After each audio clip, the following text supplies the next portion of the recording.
Resmi ditinggalkan penduduknya. Inilah 7 kota mati di Indonesia yang ditinggalkan penduduknya.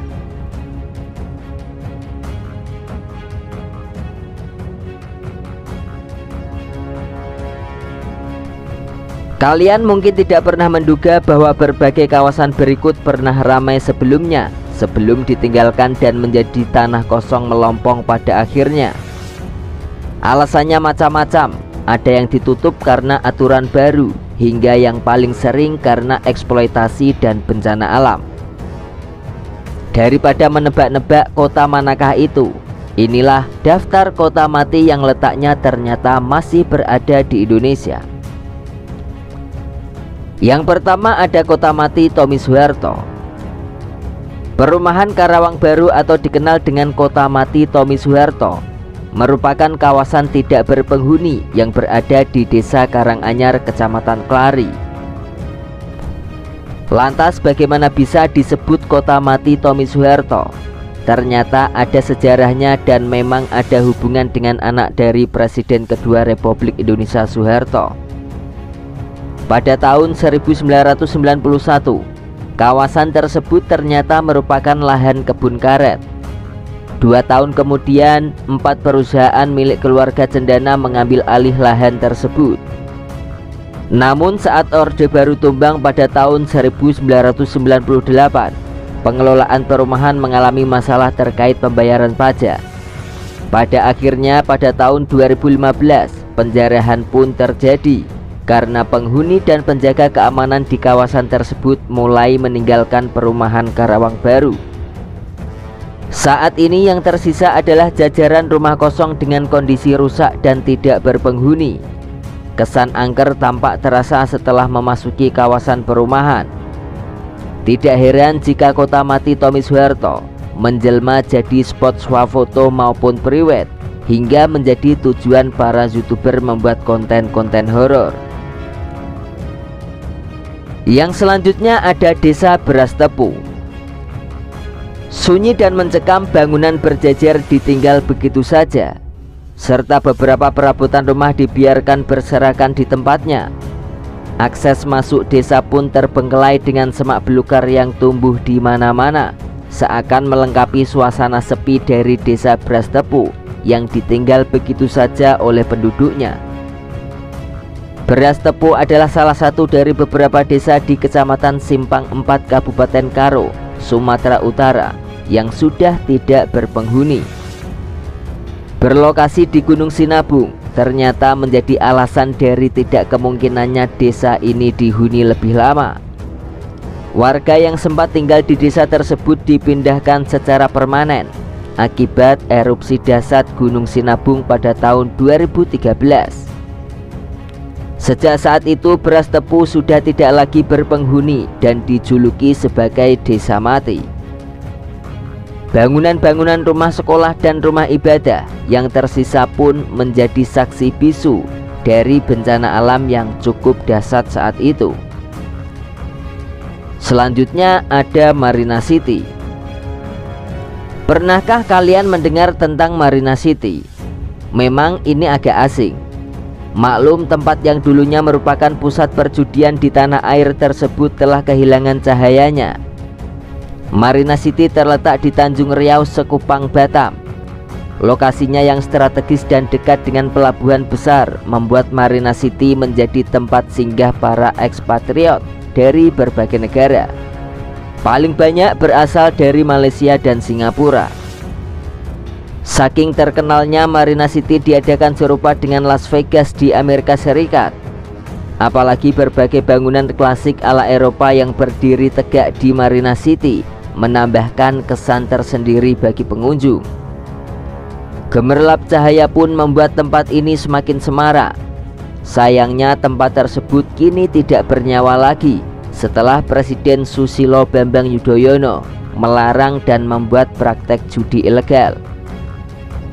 Semakin lama bangunan-bangunan indah yang sebelumnya menjadi tempat hiburan mulai ditinggalkan dan terbengkelai.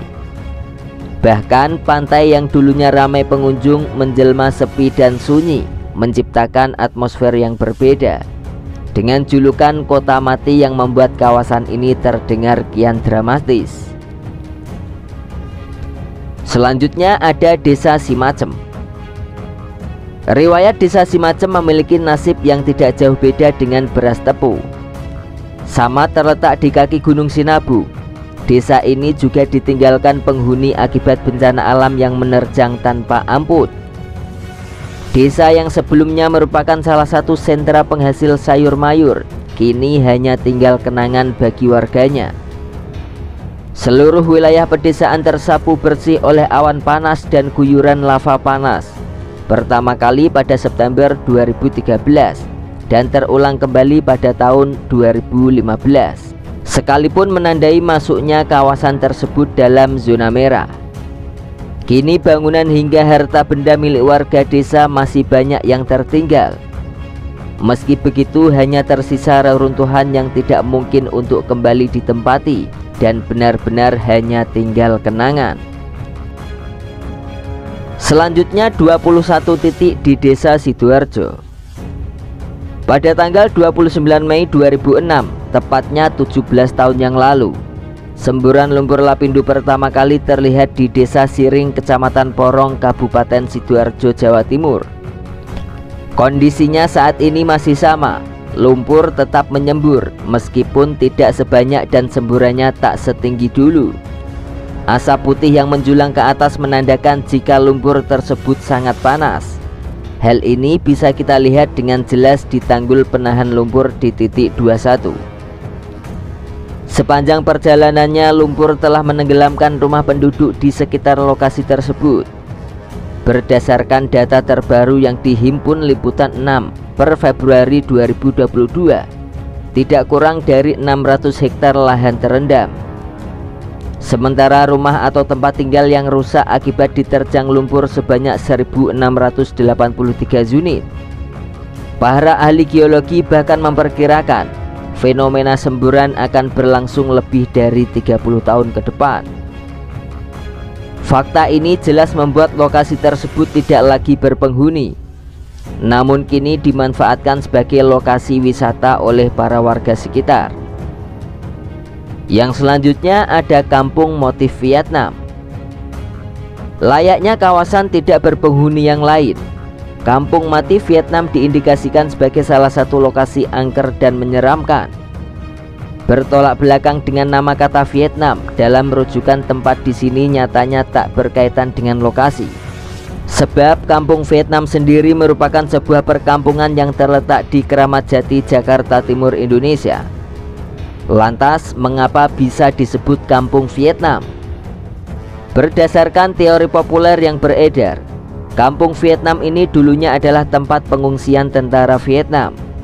Mereka menghuni kawasan tersebut pada tahun 70-an hingga awal tahun 80-an, sebelum akhirnya dipindahkan ke Pulau Bintan.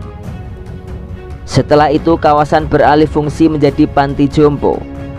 Namun sekitar tahun 2002 terjadi bencana banjir yang melanda. Akibatnya penghuni panti jompo di sana dievakuasi dan bangunan tidak lagi digunakan. Saat ini masih terdapat 13 kepala keluarga di Kampung Vietnam. Hanya saja penempatannya diarahkan untuk berpencar-pencar guna memenuhi fungsi penjagaan. Selanjutnya ada Kampung Mati Majalengka. Pada dasarnya Desa Mati yang dimaksud di sini merujuk pada sebuah blok yang berada di Desa Sidomukti, Kecamatan Majalengka. Blok Tarikolot namanya. Kampung ini dijuluki Kampung Mati karena tidak berpenghuni. Sementara puluhan rumah masih dibiarkan dengan kondisi yang sudah kumuh dan kotor. Alhasil kesan mistis tidak terhindarkan, terutama dari perspektif orang awam.